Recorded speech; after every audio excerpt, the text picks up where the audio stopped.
തിരഞ്ഞെടുപ്പ് പ്രഖ്യാപനം വരും മുമ്പ് നാട്ടിലെങ്ങും ഓടി നടന്ന് ഉദ്ഘാടന മഹാമഹം നടന്ന തിരക്കിലാണ് മുഖ്യമന്ത്രിയും മന്ത്രിമാരും. നിർമ്മാണം പാതി വഴിയിലായ പദ്ധതികൾ വരെ ഇതിൽ ഉൾപ്പെടും. ഇതിലിടം പിടിക്കുകയാണ് പുതുക്കിപ്പണിത പമ്പ എന്ന MLA ഹോസ്റ്റൽ ബ്ലോക്കും. 40% പണി ബാക്കി നിൽക്കുമ്പോൾ ഇന്ന് ഉച്ചയ്ക്ക് മുഖ്യമന്ത്രിയെ കൊണ്ട് ഉദ്ഘാടനം നടത്തുകയാണ്.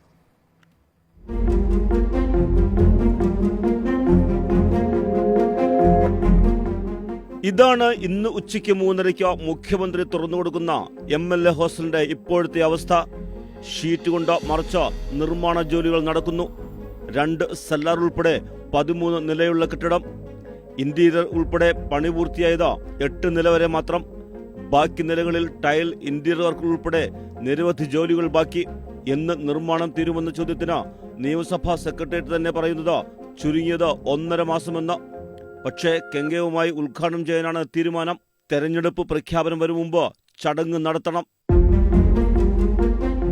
ചന്ദ്രശേഖർ നായർ സ്റ്റേഡിയത്തോട് ചേർന്ന ഫ്ലൈ ഓവറിൽ നിന്നുള്ള ദൃശ്യമാണിത്.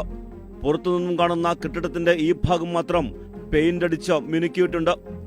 4 നിലകളുണ്ടായിരുന്ന പഴയ പമ്പ ഹോസ്റ്റൽ 50 വർഷം പിന്നിട്ടപ്പോഴാണ് പുനർനിർമ്മിക്കാൻ തീരുമാനിച്ചത്. 2012 തീരുമാനമെടുത്തെങ്കിലും നിർമ്മാണം തുടങ്ങിയത് 2023 ഓഗസ്റ്റിൽ. ഏഷ്യാനെറ്റ് ന്യൂസ്, തിരുവനന്തപുരം.